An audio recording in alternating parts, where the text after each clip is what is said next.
Her colleagues smile as they wish Soo-yeon luck before her presentation, but there's an undercurrent of tension in the air. Embarrassed by the praise, the heroine feels a surge of confidence and strength for the decisive step. Inspired by the support, the girl resolutely heads towards her goal, promising to return victorious. She spent 3 months of sleepless nights planning a male enhancement product, and now it's all on the line. Despite the director's countless nitpicking in the past, Soo-yeon is ready to personally prove to him the viability of her project.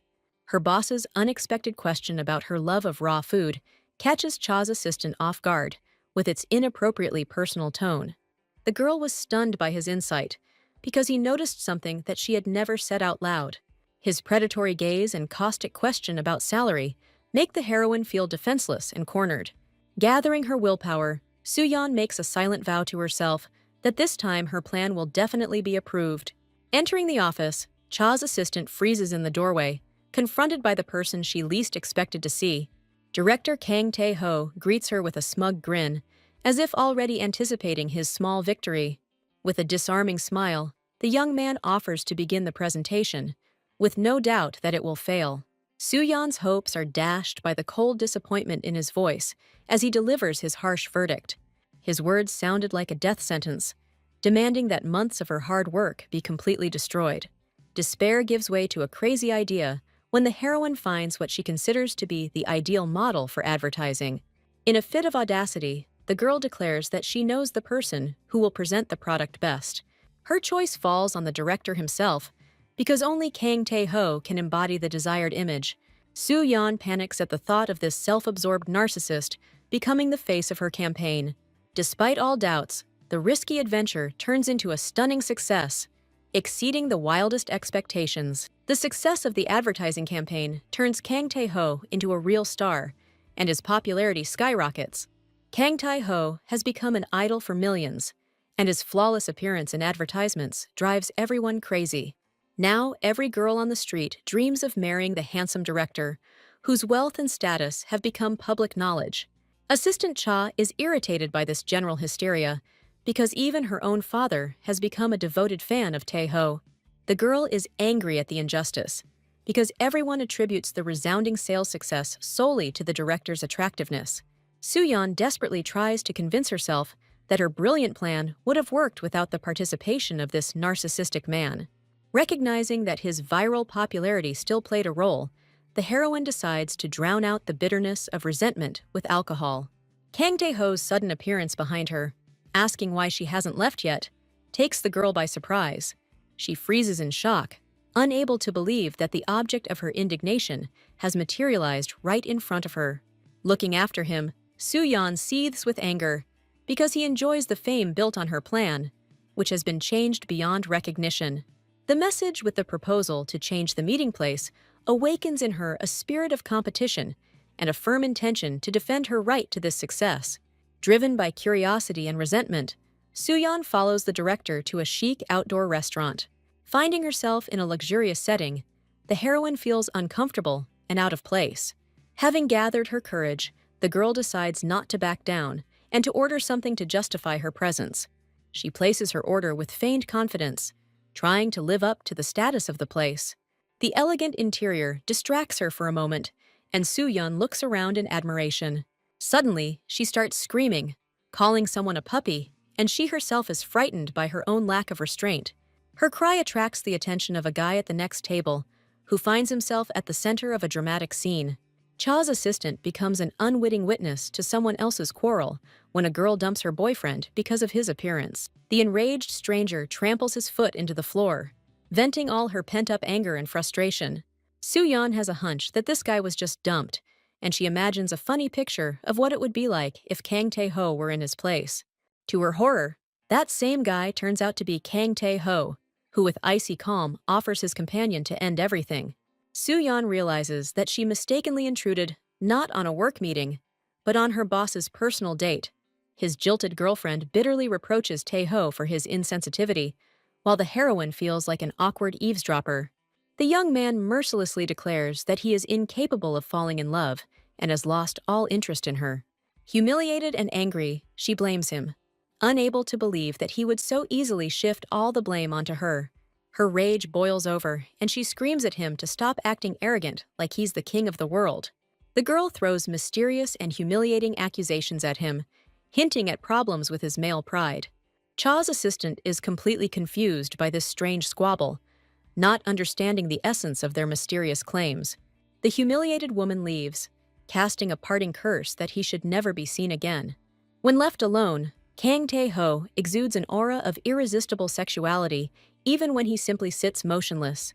The irony is that the most desirable man in the country, who advertises a male enhancement supplement, is the one who needs it himself. When Kang Tae-ho notices her, Soo-yeon is overcome with horror and excitement, because she just learned the main secret of the ideal CEO. A terrifying news headline flashes through her mind, one that could destroy the company's image and Taeho's career overnight. Panic is mounting at the thought of the stock price collapse and the inevitable layoffs that would follow such a massive scandal. Despite her fear, the girl firmly decides that she will keep his humiliating secret, no matter what the cost.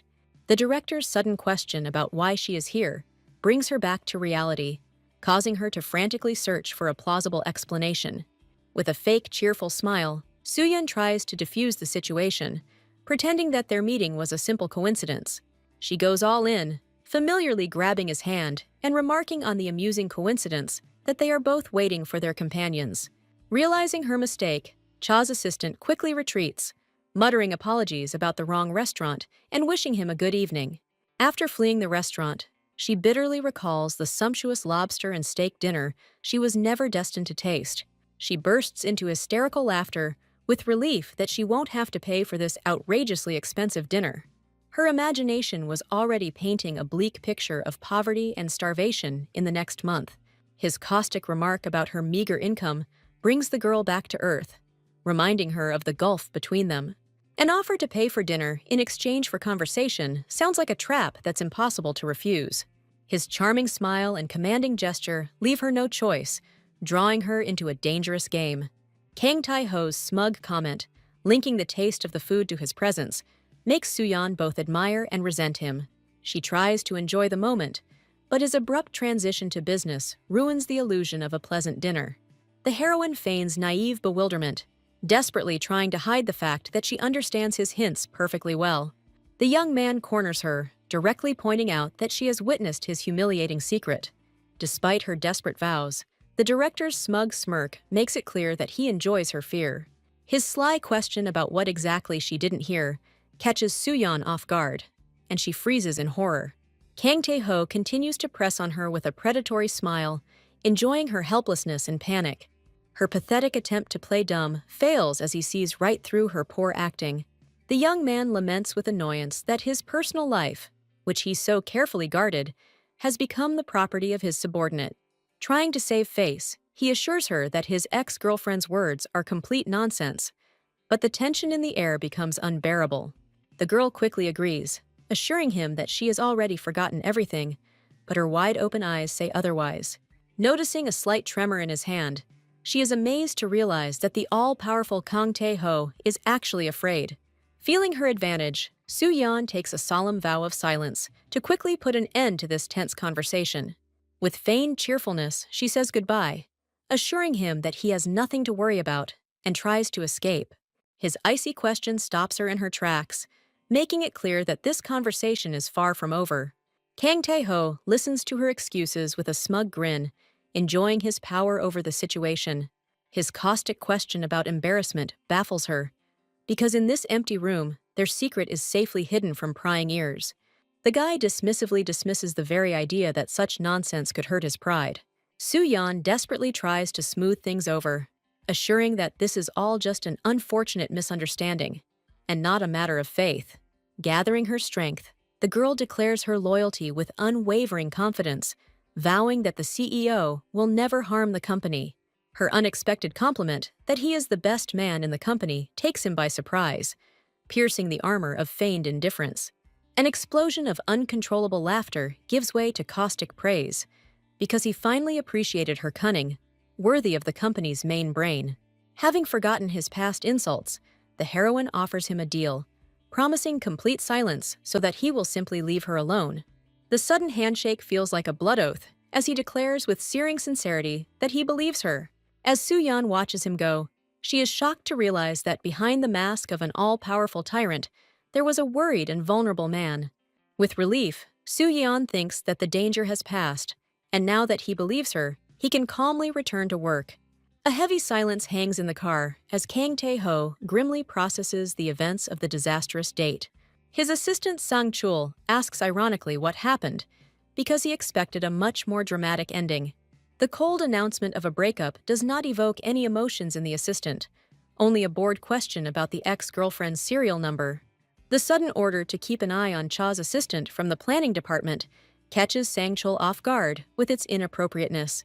A puzzled assistant tries to understand the meaning of the strange assignment, failing to grasp his boss's hidden motives. With a frightening obsession in his eyes, Tae-ho demands to know absolutely everything about her, from A to Z. His demand to study it thoroughly no longer sounds like a request, but like an order that does not tolerate objections. Meanwhile, in the sterile silence of the urologist's office, patients obediently wait their turn. The doctor greets a familiar patient with a heavy sigh, desperately admitting his powerlessness in solving his delicate problem. In desperation, Kang Tae-ho puts pressure on the doctor, because not only his male pride is at stake, but also the anniversary of the company's founding. His cry of despair echoes throughout the office as he confesses to another crushing failure from the previous night. He begs the doctor for another examination in the naive hope that something might have changed, driving the doctor to a white heat. The hysterical doctor shouts that he has already memorized his anatomy and sees his obsessive patient even in his dreams. Through clenched teeth, the doctor repeats his verdict for the 100th time that, from a physical point of view, the patient is absolutely healthy. Despite his perfect physique and provocative pose, the doctor's verdict remains unchanged. His instrument must work flawlessly. An explosion of rage and wounded pride makes him hit the table because he cannot come to terms with the fact that his perfect body is failing. Driven to the brink, he grabs the doctor by the coat, proposing the most absurd and desperate measure to prove his case. This crazy scene makes the doctor lament his fate and curse the day when the heir to the conglomerate crossed the threshold of his office. Finally, the doctor offers the only possible explanation. Deep psychological trauma, or stress, is blocking his sexual desire. The doctor hesitates, not daring to voice a delicate suggestion that could hurt the patient. Clutching at the last straw, he offers what he believes is the only way to break this vicious circle. He emphasizes that this is not medical advice, but the wisdom of a man who has lived 20 years longer and experienced life. A simple and unexpected advice to find love stuns Kang Tae-ho, causing his heart to skip a beat.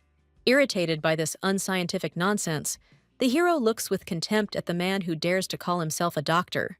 Later, Sang-chul's assistant voices his long-standing suspicions that have been bothering him for a long time. He cannot understand how it is possible to remain indifferent to the most stunning women who would make anyone's head spin.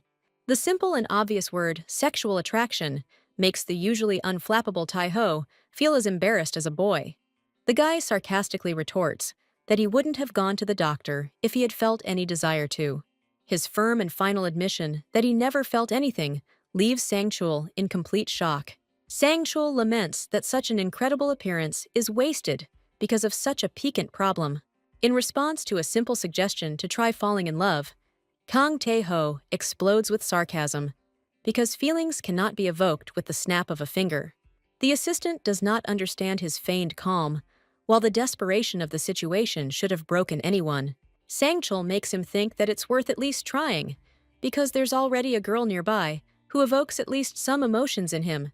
The thought of the girl who excites him makes Tae-ho think, but he immediately rejects the candidacy of his recent ex-lover.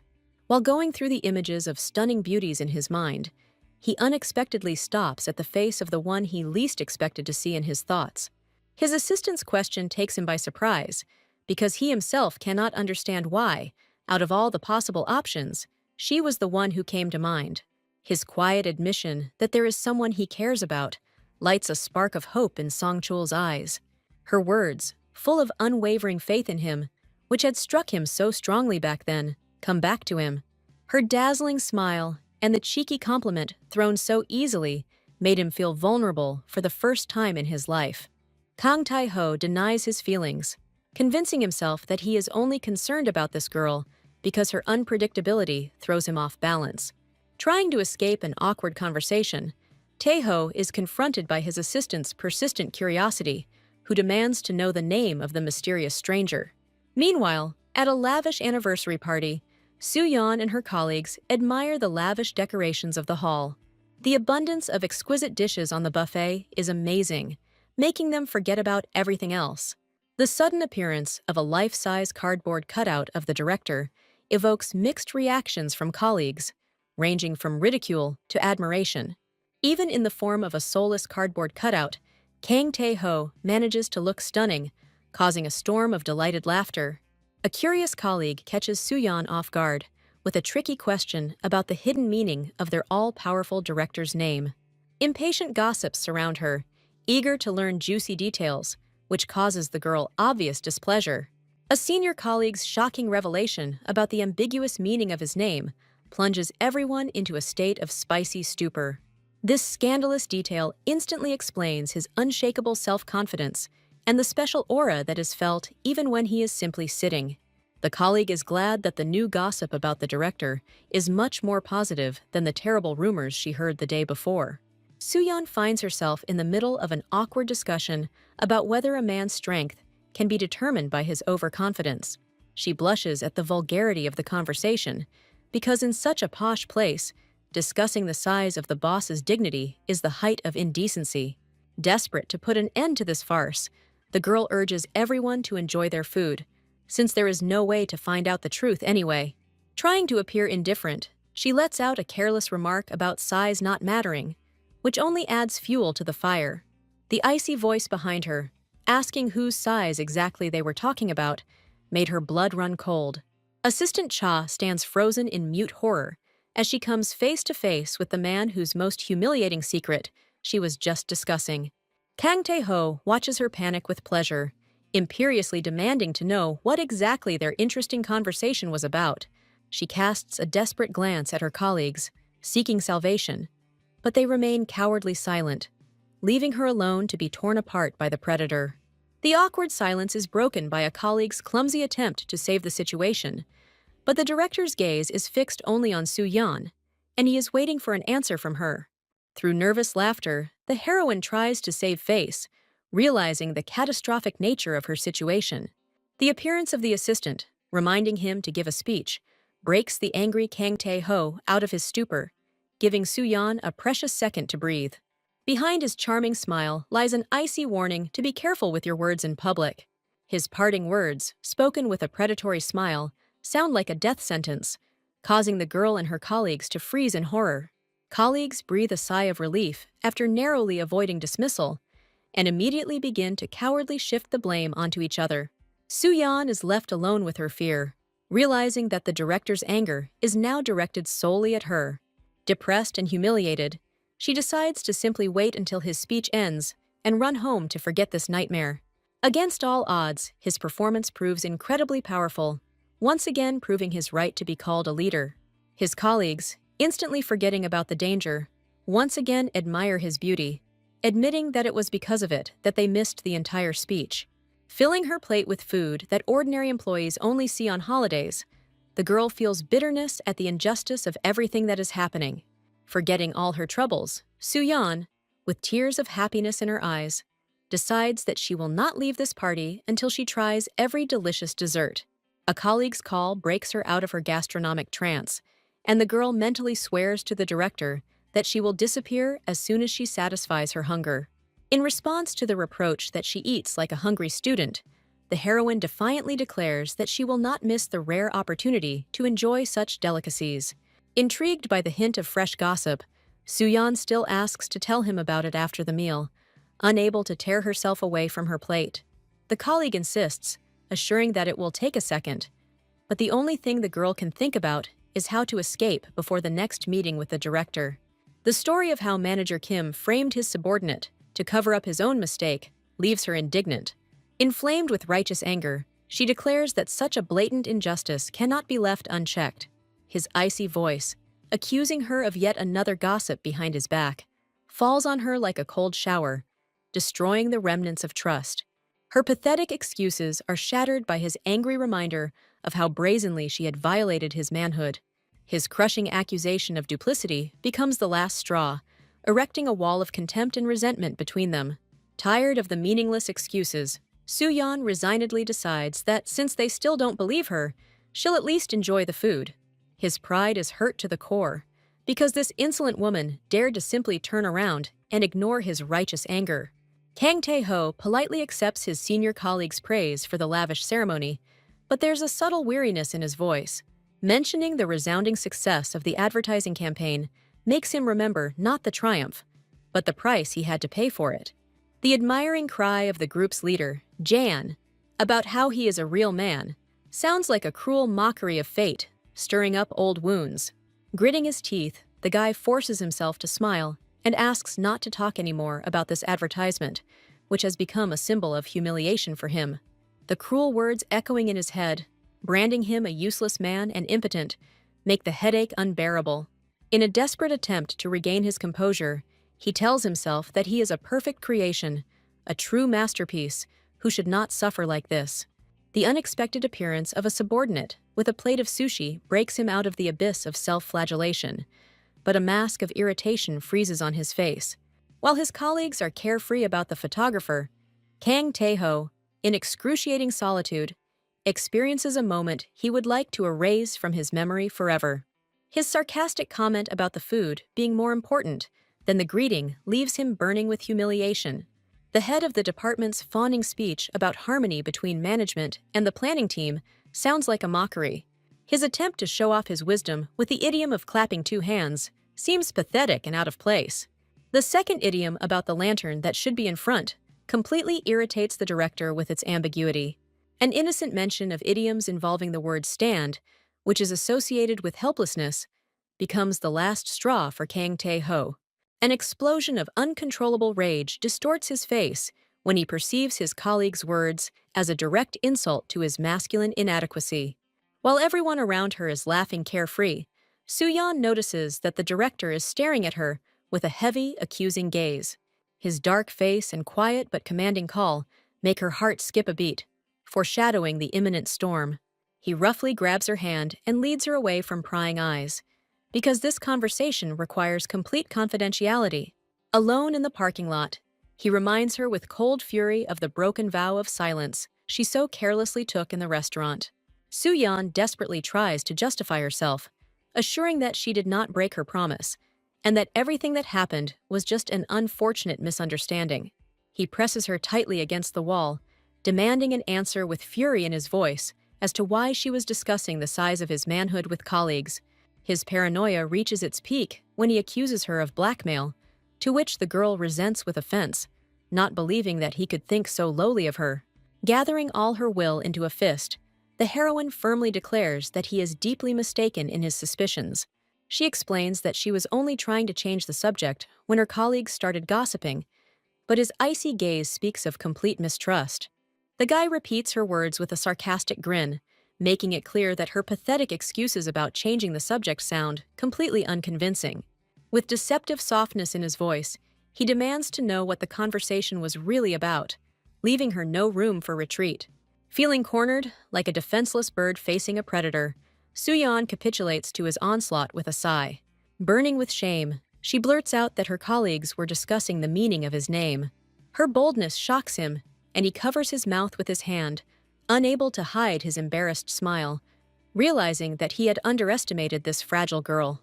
The heroine tries to smooth over the awkwardness, assuring him that she was simply trying to end the conversation, not expecting his sudden appearance. He comes to the unexpected conclusion that absurd gossip can even play into his hands, strengthening his image as a strong man. Her sincere assurance that she never rejoiced at his secret, much less hated it, takes Tae-ho by surprise. He asks again in surprise, because he was sure of her hatred, to which the girl, with feigned cheerfulness, declares that this is impossible.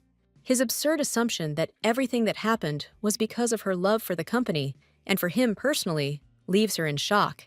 He explains that her interest in him is caused solely by his popularity after the sensational advertisement. The girl is amazed by his conceit, because he so easily believed that she could be in love with him. His self-confident statement that she can't help but like him causes her to feel a fit of embarrassment and indignation. The guy continues to develop his crazy theory, smugly noting that he is so handsome that even the most modest coworkers are talking about him. Soo-yeon's internal monologue explodes with indignation, because the fact that she doesn't hate him doesn't mean that she likes him. With a fake smile, Soo-yeon harshly turns the director down, declaring that she is not interested in him one bit. His complacent world crumbles when she, with icy calm, confirms her complete utter indifference to him. She deals a crushing blow to his ego by declaring that he is nothing more than a soulless piece of flesh to her. The girl coldly explains that this is precisely why his secret is safe, because she has no reason to be interested in his life.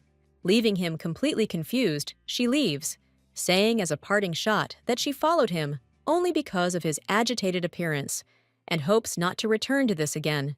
Boiling with indignation, the heroine cannot believe his boundless narcissism and confidence in his own irresistibility. Her mood instantly changes when she calls her father with a warm smile, and all her anger at the director disappears. The caring voice of her father, calling her princess and offering her pocket money, envelops her in love and peace. With tenderness in her voice, she asks him to take care of her mother, showing that her family is the most important treasure in her life. His words about how much he misses her make her forget about all her troubles, and a happy smile shines on her face. As she ends the conversation, Soo-yeon reminds her father that she is at a corporate event, but her thoughts are already elsewhere. His affectionate nickname, Princess, echoes in her head, reminding her of the only man who would never betray her. The memory of how he promised to be there in place of her mother warms her heart with warmth and gratitude. Having lost her mother at the age of 6, she grew up under his boundless love and care, knowing no sorrow or hardship. The thought that she can no longer allow her father to worry about her makes the girl make a firm decision. A sudden cry of despair escapes her chest as she realizes that the obsessive thoughts about the director will not leave her. She is angry with herself for allowing this narcissistic man to evoke such strong emotions in her.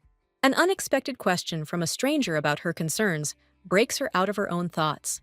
She is surprised to recognize him as her childhood friend, Ji-hoon, whom she has not seen for many years. His warm smile and gentle greeting take her back to carefree days when life was simple and understandable. Waking up, Kang Tae-ho greets his beautiful muscles, enjoying the perfection of his own body. He admires his reflection in the mirror, lamenting that the whole world cannot see this indescribable beauty. Her humiliating words about him being just a piece of flesh to her echo in his head, destroying the illusion of his own irresistibility. His mind refuses to believe that even one woman on the planet could not be interested in such an ideal and sexy man. Having recognized her as strange, he tries to convince himself that the problem is not with him, because even he himself cannot help but admire himself. Sang-chul's sudden appearance in his bedroom causes Tae-ho to become furious and embarrassed, as he found him half-naked. The tender care of the assistant, who noticed his tired appearance, discourages him and makes him forget his anger. The genuine concern in his friend's voice touches him deeply, breaking through the armor of feigned coldness. Sang-chul's touch and gentle gaze cause him to feel a surge of panic and disgust, mixed with an incomprehensible excitement. He screams and recoils from his friend, declaring that he gives him goosebumps, but in his assistant's eyes, there is only laughter and genuine concern. Annoyed by the invasion of his personal space, Tae-ho waves his friend off, not wanting to look at the boring papers while he's barely covered by a towel. His disdain instantly turns to keen interest when he realizes that Sang-chul holds in his hands a dossier on the very woman who dared to reject him. The assistant watches the boss's reaction with curiosity, not understanding the reasons for his sudden obsession with a simple employee. A quick glance at her profile reveals nothing remarkable, just a standard set of skills and education, which only increases his bewilderment. However, Sang-chul draws his attention to her motivation letter, which contains a touching story from her past. In the flashback, little Soo-yeon helplessly watches the suffering of her sick mother, who was unable to eat due to constant nausea. Driven by childish love, she chopped up all the food in the refrigerator to make at least some medicine for her mother. Her mother, despite the strange taste of the dish, ate it all, and said with a grateful smile that she felt better. This story reveals the true reason behind her desire to create products that make people smile. And this sincerity unexpectedly touches Taeho's cold heart. While Sang-chul can't hold back his tears of affection, he is amazed by his friend's outward composure. Considering him a heartless narcissist, his rage flares with disappointment because he demanded not dry facts, but the smallest details of her life, right down to her favorite side dishes. Sang-chul, with a sly smile, hands him new information that could be the key to solving the mystery of this unapproachable woman. The description of her ideal type, a modest man who is unaware of his own charm, leaves the narcissistic Taeho completely perplexed. He swallows the lump in his throat, tensely waiting to hear what type of man she hates most in the world. The derogatory description of a self-absorbed narcissist who thinks only of himself becomes an accurate and merciless portrait of himself. His friend's caustic remark that this description suits him perfectly makes his fists clench in impotent rage. He explodes in a fit of anger, screaming that he doesn't care about this woman, but his rage says otherwise. Sang-chul mockingly remarks that his friend is acting like a resentful schoolboy because he likes puppy girls, not cats. In an attempt to regain control, Kang Tae-ho orders a confidentiality agreement to be drawn up immediately and all papers to be destroyed. A hunch dawns on the assistant when he realizes that his friend is preparing an agreement not for an employee, but for a woman with whom he plans to start a relationship. Soo-yeon flies into the lab with a beaming smile, radiating energy and good mood. Her genuine enthusiasm for new ingredients surprises colleagues accustomed to her visits. A colleague jokingly suggests that she transfer to their department since she is so passionate about research, to which the girl happily agrees. A cheerful laugh fills the lab at the thought of how upset the group leader, Ian, will be at the loss of such a valuable employee. An unexpected question about her plans for the evening and a compliment on her outfit takes Soo-yeon by surprise. She asks with a flirtatious smile if the outfit suits her, since she hasn't dressed like this for so long. The news that the lab's most eligible bachelor, Senior Choi Min-jun, took the day off is a source of general disappointment. A colleague curiously asks her opinion of Min-jun, and the girl gives him a reserved but positive assessment. The matchmaker colleague immediately begins to praise him as the ideal match, assuring him that they would be a wonderful couple. Soo-yeon laughs off the idea, not believing that such an outstanding man as Mr. Choi would be interested in her. Her unexpected admission that she likes someone else stuns her colleagues, who immediately understand the reason for her festive outfit. Confronted with an acquaintance from the past, she freezes in indecision, not believing her eyes. Confused and flustered, Soo-yeon struggles to pronounce the name of her secret college crush, Ji-hoon Appa. He explains that the chance meeting pulled him out of the hustle and bustle of business because he could not pass by a familiar face. His warm smile and friendly greeting take her back in time, making her heart beat faster. An encounter with unrequited love, which she never dreamed of, plunges the girl into a state of happy shock. The ringing of her watch mercilessly brings her back to reality, interrupting the long-awaited meeting at the most interesting point. His unexpected offer to meet next week takes her by surprise, giving her a timid hope for continuation. He says with genuine interest that he wants to know how she is doing, and this simple curiosity is more valuable to her than gold. A wave of jubilation overwhelms her, because her old crush, whom she never dared to dream about, himself shows interest in her. Her colleagues notice her blush with a grin, joking that she is looking forward to meeting that very person. Kang Tae-ho clenches his fists in frustration, because this impudent woman, who knows his humiliating secret, can destroy him at any moment. His paranoia reaches its peak, and he calls Cha's assistant to his office, ready for a decisive conversation. Soo-yeon enters his office like a sunny morning, wearing an elegant dress that highlights her beauty and confidence. He is stunned by her transformation, because never before had she looked so feminine and seductive. Her bright image evokes a storm of emotions in him, because this is the first time she has dressed like this since starting work. A timid hope arises in his heart, as he wonders if it was for him that she was transformed. Trying to hide his embarrassment, he gets down to business, but his voice trembles betrayingly. To ensure her silence, he prepared a confidentiality agreement that would become their unbreakable vow. The girl looks at the document in bewilderment, not understanding why he is raising this issue again, since she had already given him her word. With deceptive politeness, he offers her to include any points in the agreement, promising to take into account all her wishes. Her guess that he is doing this because of her offensive words about a piece of flesh takes him by surprise, but he immediately denies everything. He tries to save face, assuring that all this is done solely for the sake of the company's image, but his embarrassment is obvious. Realizing that signing this document will free her from further contact with him, Soo-yeon happily agrees, because this is the best thing she could dream of. She promises to look at the agreement from a positive perspective, as now she will no longer have to worry about his unpredictable antics. His words about her receiving a large sum sound like a bolt from the blue, plunging her into a state of shock. He declares with a smug smile that they will both be in a winning position in this deal, without doubting her consent.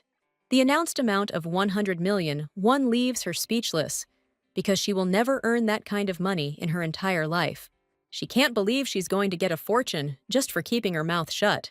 He watches her reaction with disdain, confident that such a vicious and materialistic woman will not resist the temptation of easy money.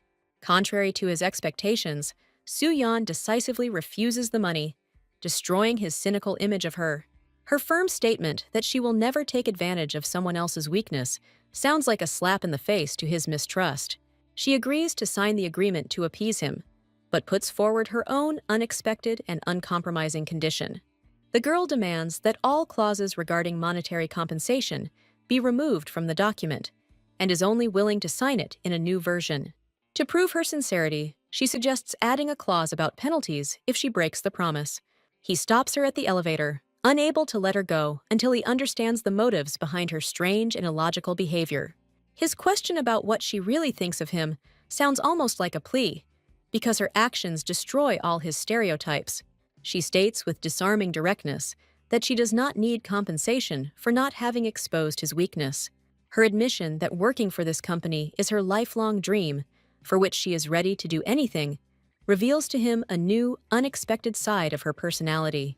Her sincerity and dedication make him see her not just as a subordinate, but as a person with principles, and something in his eyes changes. A whirlwind of memories flashes through his mind, and Kang Tae-ho is amazed to realize that there was some hidden meaning behind her strange actions. He realizes that her brazen attempt to change the subject was a ridiculous but desperate attempt to protect him from humiliating gossip.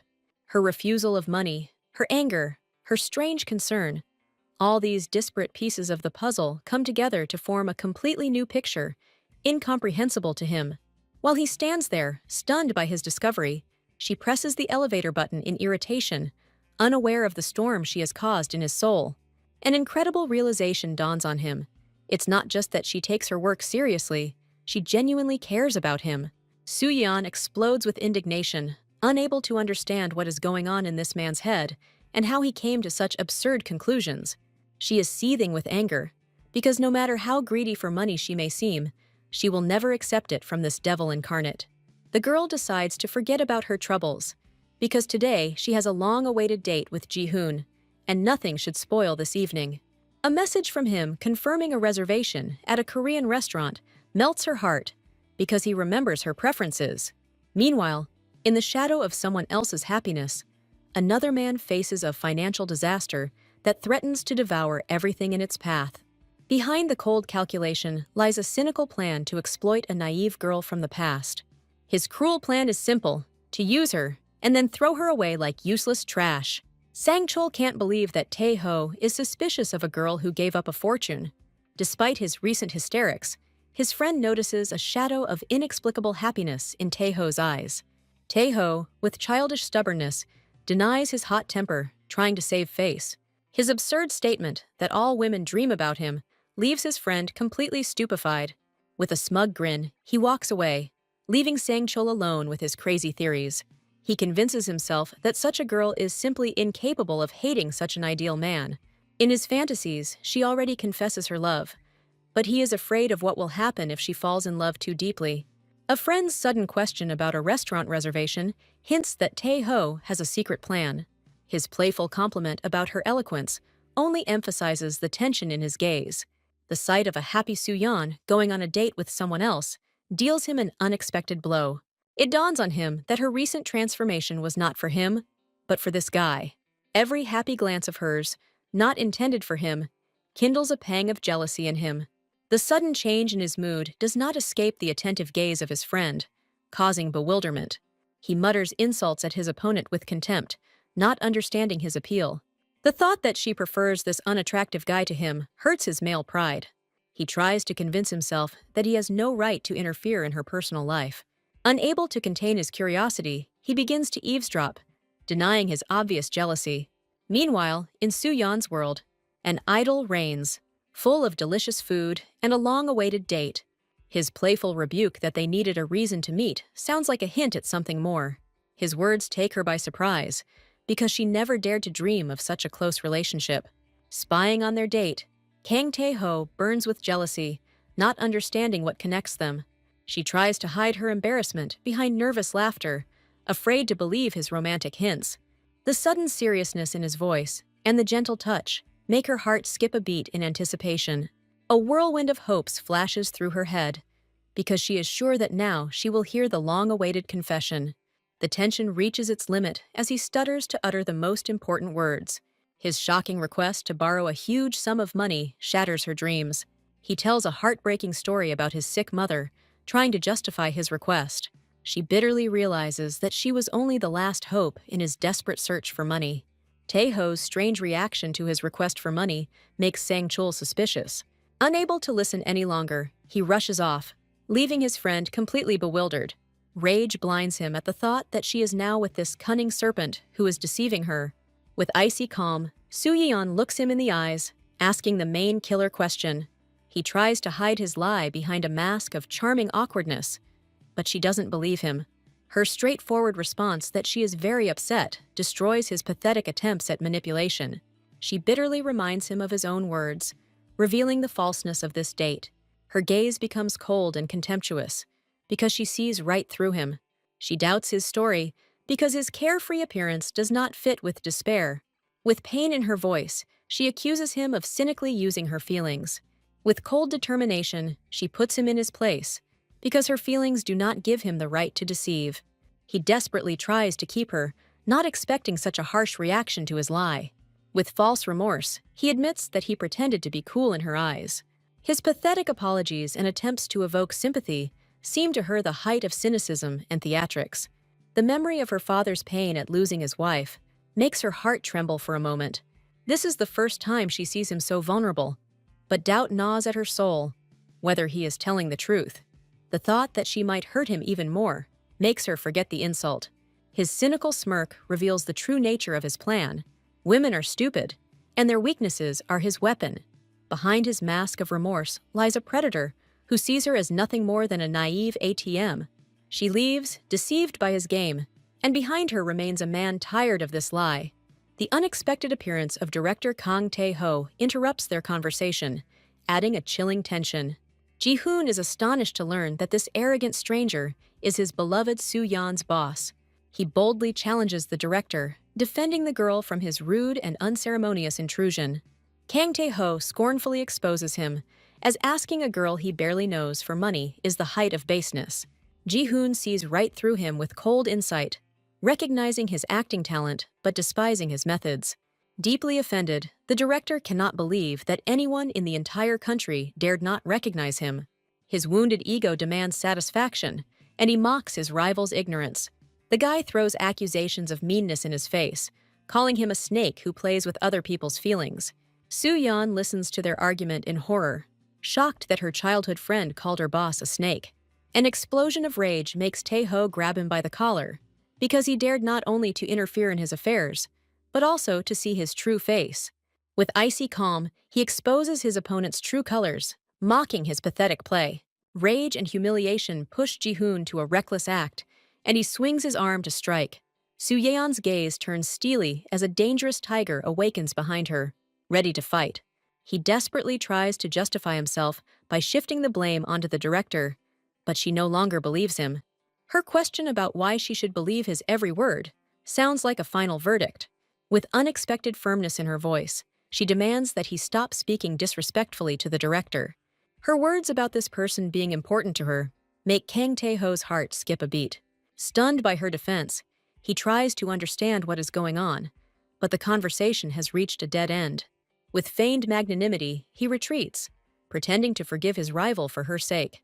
Ji-hoon tries to apologize to Soo-yeon, but his words are drowned out by the bitterness of her disappointment. Ji-hoon tries to take Soo-yeon away, but Kang Tae-ho stops them with icy calm. His imperious question about a date sounds like a challenge, causing her heart to freeze in alarm. With a smug smile, he declares that he was waiting for her, not giving his rival a single chance. He takes the initiative, putting Ji-hoon in an awkward position with his question about a date. His snide remark about her outfit is a veiled threat. Understood only by the two of them, Ji-hoon desperately tries to figure out if this whole meeting was a cruel lie from the start. His humiliating words about how someone like him would never choose her wound her to the very heart. With a defiant look in her eyes, she makes her choice, admitting that she really likes the CEO. Kang Tae-ho takes her away, leaving her to his rival as a farewell so that he doesn't have any illusions about her. Left alone with her, he inquires with unexpected tenderness about her well-being. She thanks him shyly, but her voice is filled with reproach for his inappropriate interference. Her question about why he suddenly appeared sounds like an accusation of espionage and mistrust. Despite her gratitude, she worries that he might have been hit because of her. She doesn't understand his actions, because he never interferes in other people's affairs, especially personal ones. With unexpected tenderness, she takes his hand to check if he is hurt. His question about whether she considers him unreliable is full of resentment and wounded pride. He doesn't understand why she stopped him, because he only wanted to protect her. She proudly declares that she can stand up for herself, pushing his hand away. She admits that without his intervention, her pride would have been broken and her heart trampled.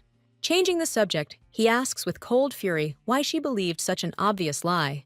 His question hangs in the air, because she herself does not know why she believed such an obvious lie. With a cheeky smile, she retorts that he sees her only as a rude woman, not noticing her true feelings.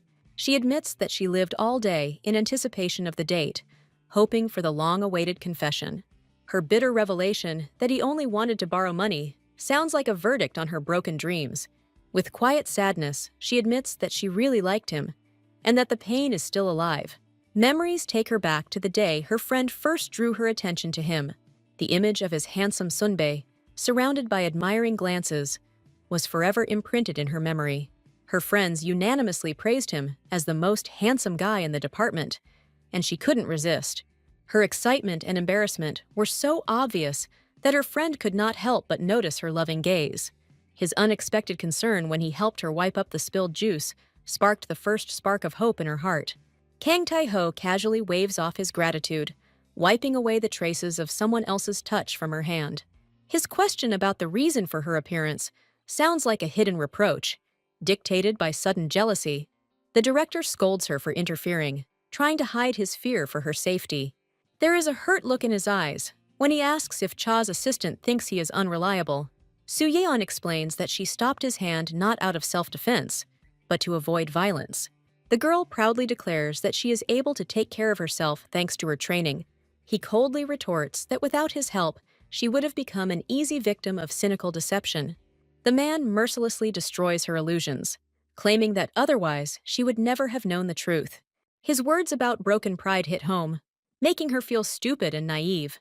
Kang Tae-ho asks bitterly if she really dressed up like that just for this unworthy guy. Her sincere promise to never gossip behind his back sounds like a vow of allegiance. She tries to convince him that she is fixated on what happened, but her smile says otherwise. His unexpected offer of a drink takes her by surprise, hinting at a desire to close the distance.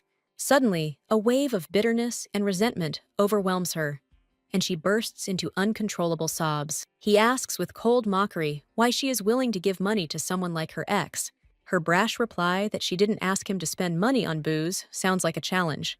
His gaze warms as he remembers how she continued to work on his projects, despite the rejections.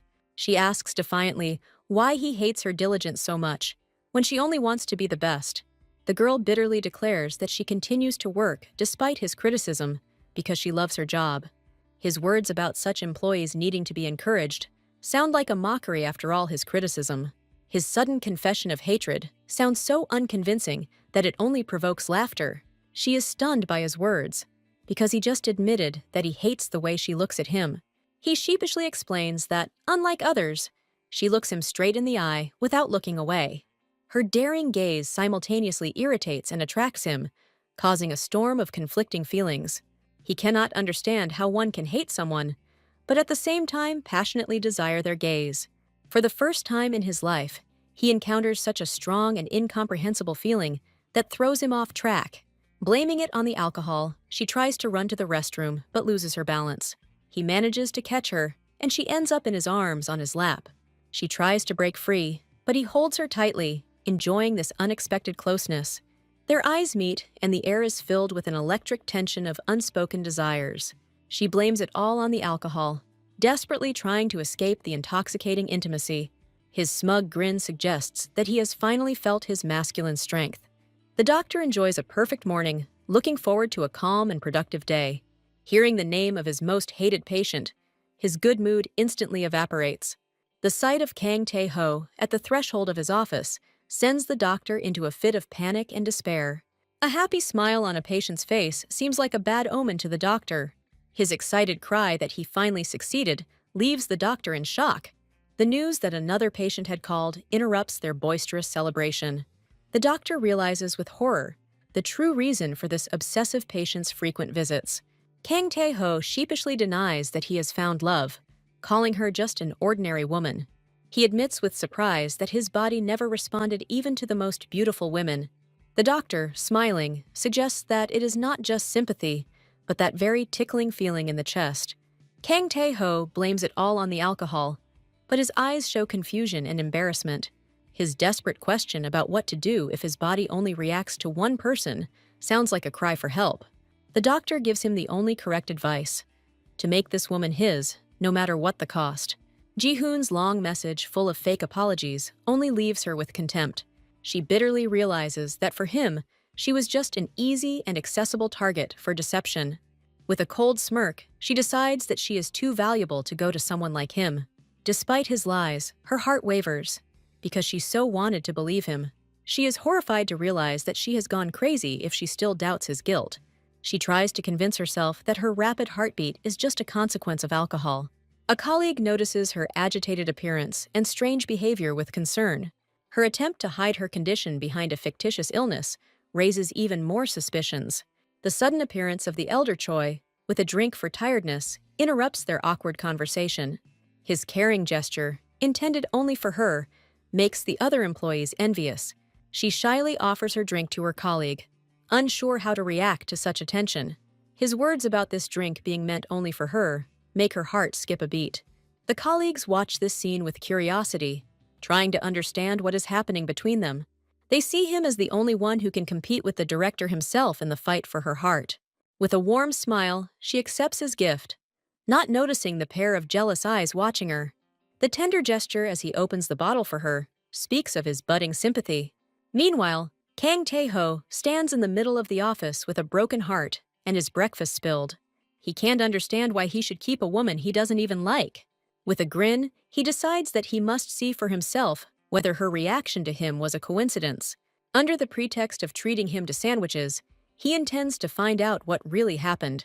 Seeing her next to another, he freezes on the threshold, struck by jealousy. His gaze darkens with anger at how close this guy is to her. A new employee enthusiastically recognizes the sandwiches from the luxury hotel across the street. Kang Tae-ho, with feigned generosity, announces that this treat is for the entire planning department. The unexpected visit and generous gesture cause both delight and bewilderment among colleagues. The icy question about neglecting her duties sounds like a threat addressed not to her, but to him. With a caustic grin, he accuses his rival of coming to work early for a date. The guy's brazen response that his comments were also unrelated to work infuriates the director. Colleagues watch this scene with bewilderment, not understanding the reasons for such a sudden change in the boss's behavior. Soo-yeon tries to defuse the situation, but her words are drowned out by the growing tension between the men. The director's mocking question about whether he needs female protection touches him to the quick. The girl cleverly takes the boss away under the pretext of discussing the plan, saving everyone from an awkward scene. Their strange behavior causes confusion among colleagues who do not understand what is happening. She furiously demands that he let her go, not understanding the reasons for his strange and rude behavior. Left alone with him, she defiantly asks why he came to talk to her, but was rude to someone else. He sheepishly tries to justify himself, assuring that he came only for the sandwiches and not for conversation. Her question about why he is handing out sandwiches at all baffles him, because he himself does not know the answer. Her direct and unexpected question about his feelings makes his heart skip a beat from shock. In a panic, she immediately denies the very possibility of their relationship, trying to escape the awkwardness. She demands an explanation for his strange behavior, because he has never been so heartless. Her request not to do anything that would cause misunderstanding among colleagues sounds like a plea for peace. He blocks her path, and his touch burns, making her shudder. She screams in horror for him to stay away, afraid of her own feelings and his closeness. With feigned cheerfulness, she assures him that she understands perfectly well his lack of feelings, trying to hide her pain. He stops her, unable to let her go, because this conversation is far from over. He cannot understand what is happening to him, because his body reacts contrary to his mind. Trying to calm down, he fears that the staff will mistake his excitement for something else. A message from an obsessive actress becomes the last straw for his patience. He breathes a sigh of relief, but can't understand why he only reacts to Cha's assistant. Meanwhile, Soo-yeon prepares for a fun evening with her friend, ordering snacks and soda. With bitterness in her voice, she confesses to her friend that she no longer wants to see Kang Tae-ho. She decides to drink and forget about everything to get rid of obsessive thoughts about him. An unexpected knock at the door interrupts her plans, and she sees him on the threshold. She falls to the floor in horror, unable to believe that he came to her home. His mocking question about whether she has ever seen life-size models sounds like a mockery. Her friend curiously asks where she got this thing from, not suspecting who brought it.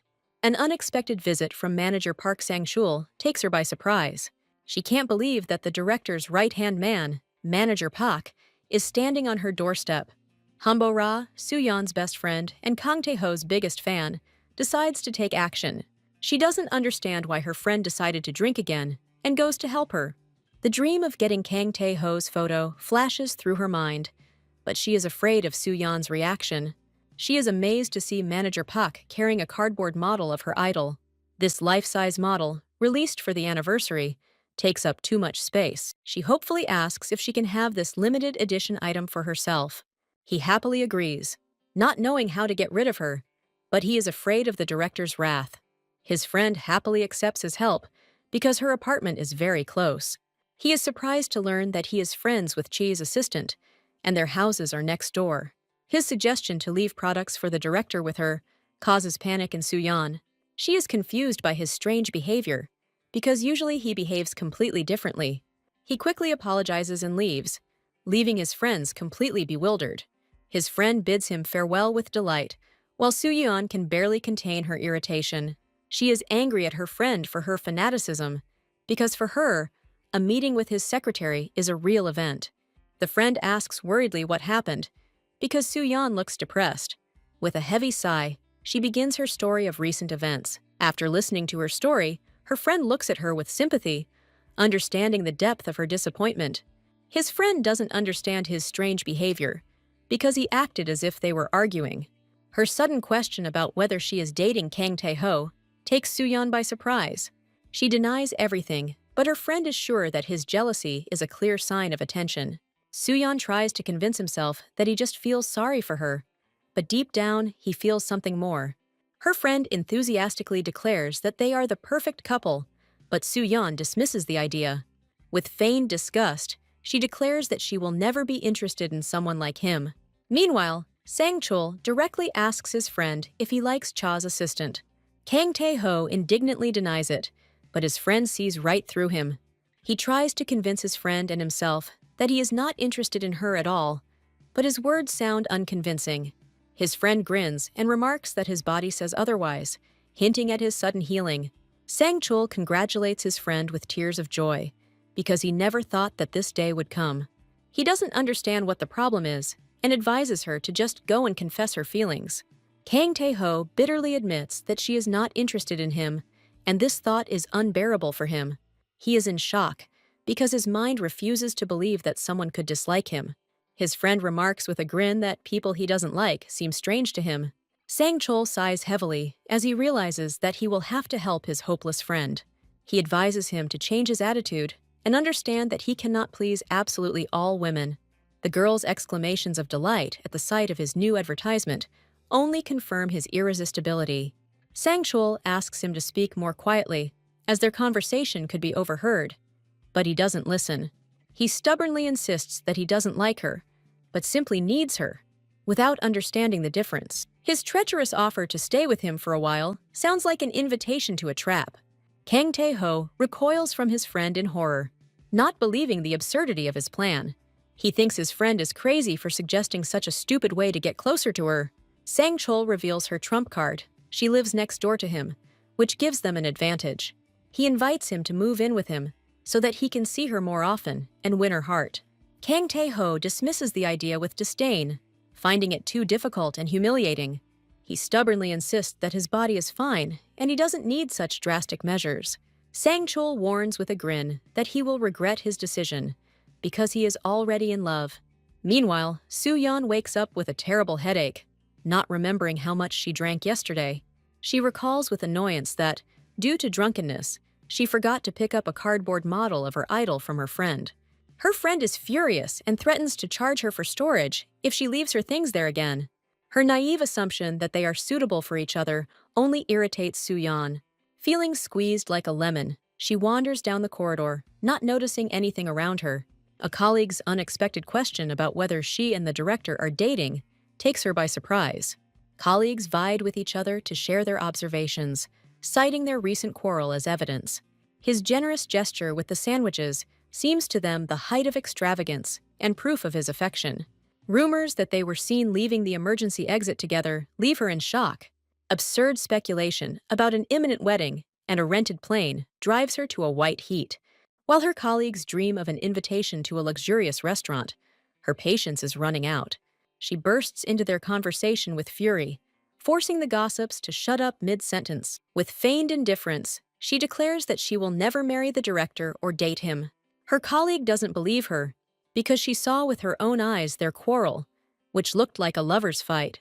She screams in rage that she is not crazy to date someone like him, but her words sound unconvincing. Remembering all his bullying, she bitterly admits that she cannot stand him. She calls him arrogant, hot-tempered, and childish, throwing out all her pent-up anger. In her imagination, she would rather date a palm tree on a desert island than him. Her emotional tirade leaves her colleagues in shock, and they realize with horror the depth of her hatred. A colleague's awkward question about why they left together through the emergency exit takes her by surprise. The sudden appearance of the elder Choi saves her from an awkward explanation, interrupting the interrogation. He explains that he accidentally overheard their conversation about the new project, diffusing the situation.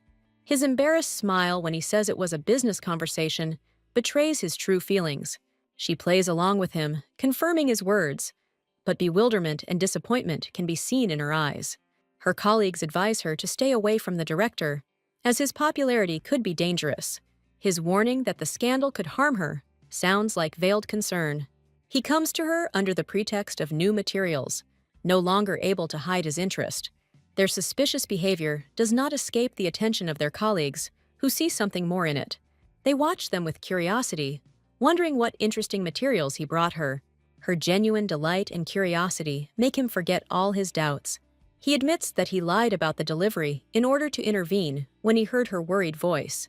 She looks at him with gratitude, realizing that he always comes to the rescue in difficult times.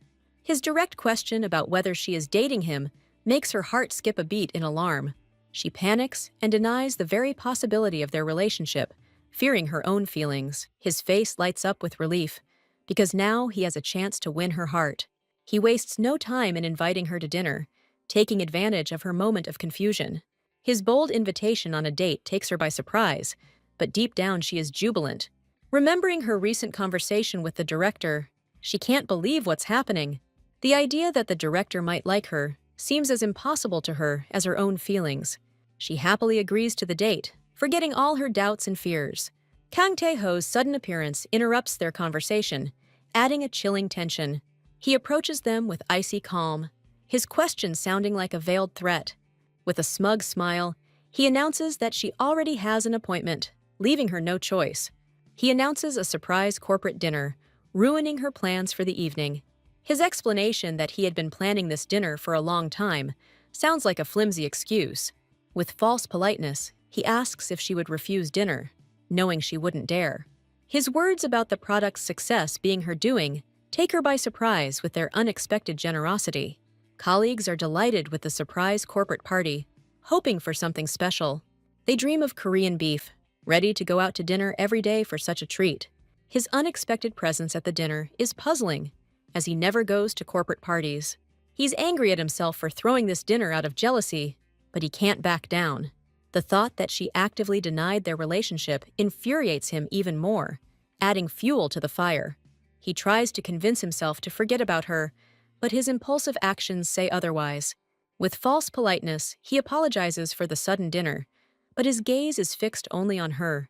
Her decision to sit as far away from him as possible is a silent challenge he can't ignore.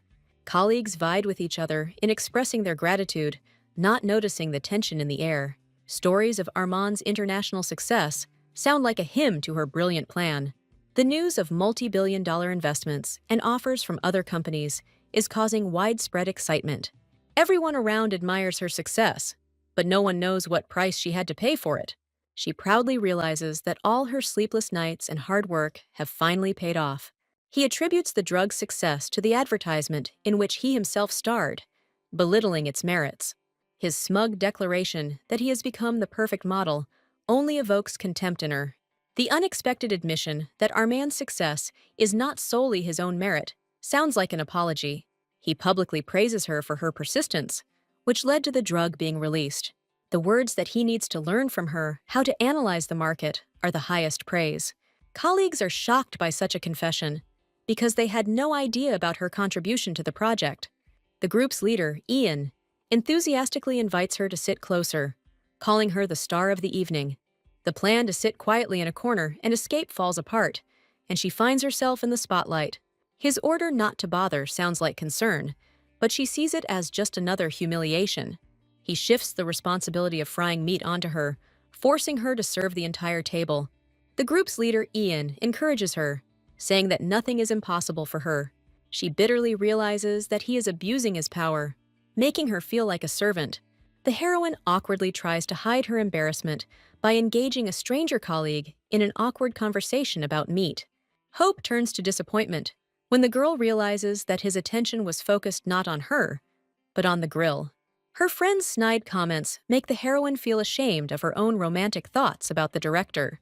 Trying to escape from obsessive fantasies, she desperately seeks salvation in the form of pieces of meat sizzling on the fire.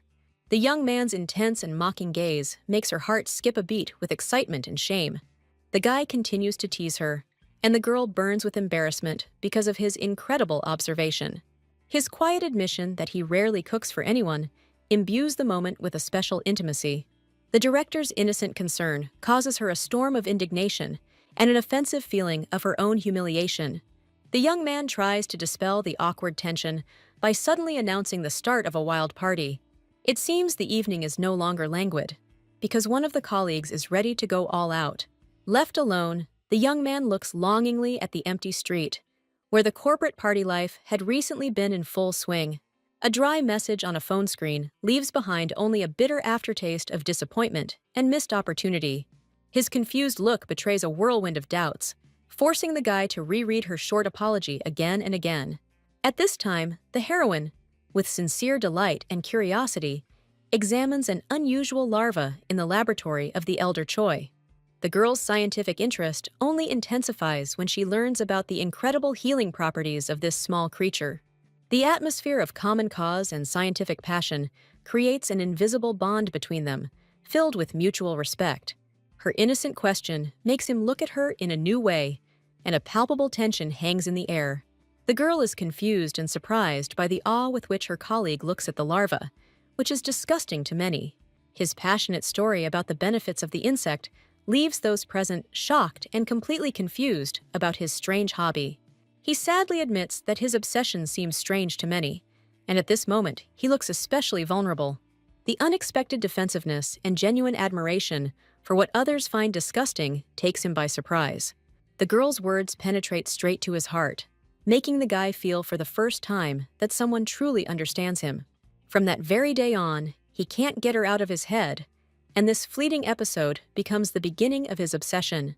Even during a business meeting, thoughts about her do not leave the young man, distracting him from important negotiations. A sense of foreboding grips the heroine when she sees Kang Tae-ho leaving with the suspicious landlord. Finding herself in his intoxicating embrace, she desperately tries to reach the director's clouded consciousness. In the pouring rain, as he leans limply against her, the line between duty and desire is completely erased. Just a couple of hours ago, there was no sign of trouble, and the noisy party was in full swing. Losing a silly drinking game puts a girl in an awkward and embarrassing position in front of her coworkers. His unexpected intercession becomes salvation, and his grateful look ignites a new spark in her soul. Her bravado crumbles under the weight of the alcohol she's consumed, leaving her with a mocking sense of unease. He stubbornly proves his steadfastness, not even suspecting that her persistence is caused by genuine concern. His sudden mood swings drive her crazy, turning the strict boss into a disarmingly sweet guy. The genuine concern on the colleague's face only confirms his worst fears. The director has crossed all boundaries. With a last effort, he tries to save face in front of his subordinates, but his body already refuses to obey. The colleagues disperse, leaving them alone in the ringing silence of the night city, where the tension becomes almost palpable. Her quiet gratitude envelops him in warmth, creating a fragile moment of intimacy in the middle of the deserted street. The girl tries to diffuse the situation with light chatter, but her words are drowned out by his heavy, silent intoxication. Her gratitude for his help hangs in the air, shattering against the wall of his sudden and incomprehensible silence. He freezes abruptly, and her hand instinctively reaches out to him, sensing that this evening will end quite differently than she expected. Her irritation mixes with anxiety as she tries to keep her completely insane boss on his feet. His drunken babble about everyday trifles finally convinces the girl that the director has lost all touch with reality. She drags his heavy body through the night park with the last of her strength, cursing the moment she agreed to this adventure. The sudden flash of awareness in his eyes gives her a fragile hope that the torment is finally over. Panic grips her as he stumbles, and she instinctively lunges forward to prevent the inevitable fall. An accidental fall turns into a magical moment when their bodies are intertwined in an embrace under the glow of the night stars. The magic dissipates, leaving behind only an awkward silence and the rapid beating of two hearts in unison. His cold words sober her up, and the sudden guess about the reason for his behavior makes her burn with shame. A whirlwind of realization flashes through her mind as she realizes that she has become a victim of dirty gossip and her own speculation. The embarrassed blush on his cheeks becomes a silent confirmation of her guess, adding even more awkwardness to this moment. His words are full of bitterness, because her suspicions only deepened his secret fears and self-doubt. The girl's direct question about the rumors makes his heart skip a beat and his cheeks flush with shame and denial. The realization that she never believed the gossip hits him, causing him to question his own paranoia. His shocking admission that the rumors were true turns her world upside down. The revelation that his problem only occurs around her strikes the girl like lightning. Every word he says is a bold and desperate confession that makes the air between them sparkle with tension. She is speechless, trying to comprehend the depth of his confession, while he himself can barely cope with his excitement. A sudden attack of embarrassment causes him to seek refuge behind a tree, leaving her completely bewildered. He mumbles incoherent excuses, desperately trying to maintain the remnants of his dignity in front of her. His plea not to look at him in this state is full of despair and vulnerability, creating an unbridgeable gap between them. Words full of reproach and concern force him to finally stop and face his feelings. He admits with disarming honesty that his reckless act was merely a desperate attempt to impress her. Plucking up her courage, the girl takes a step forward, her quiet confession of sympathy breaking the silence of the night. Her direct question about reciprocity takes him by surprise, but her quiet confirmation speaks louder than any words. Turning to her, he admits that for a long time, he himself could not believe in his feelings, constantly denying the obvious. His passionate confession, full of desire to become her support, leaves the girl stunned and speechless. Now it's his turn to ask questions, and he looks at her hopefully. waiting for an answer that could change everything. Caught off guard, she is at a loss for words as her world has just been turned upside down. Trying to regain some control over the situation, the heroine suggests they separate, postponing the inevitable conversation. Left alone with her thoughts, she burns with embarrassment, trying to comprehend the incredible truth. He likes her. The sudden closeness makes her heart skip a beat in sweet anticipation, mixed with slight suspicion. The trembling of his hand betrays hidden anxiety, causing in her a reciprocal storm of emotions and a vague premonition of impending disaster. Their fragile idyll is mercilessly destroyed by a piercing scream and the rapidly approaching shadow of danger. In an instant, the world shrinks into his tight embrace, where fear gives way to a deafening sense of security. The angry look he cast at the intruder spoke more eloquently than any words about how much he was afraid for her. The fall to the ground sobers them both, and his gentle voice, full of concern, brings her back to reality.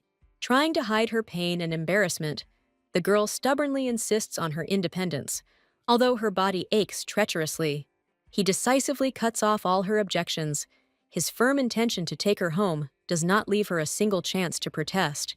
With a slight movement, he lifts her onto his back, and the sudden closeness takes her breath away.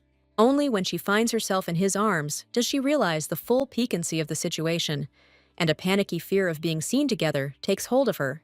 The quiet assurance that her safety comes first pierces her, making her heart flutter with unexpected tenderness. As he carries her through the night streets, his caring voice, asking her to hold on tight, sounds like a promise of protection. The warmth of his back and the measured rhythm of his steps awaken in her a strange, previously unknown feeling, from which her cheeks flush. She desperately tries to convince herself that this is just help, driving away unwanted thoughts and treacherous excitement. Memories of recent events flash through her head, and she cannot understand at what point their relationship crossed that invisible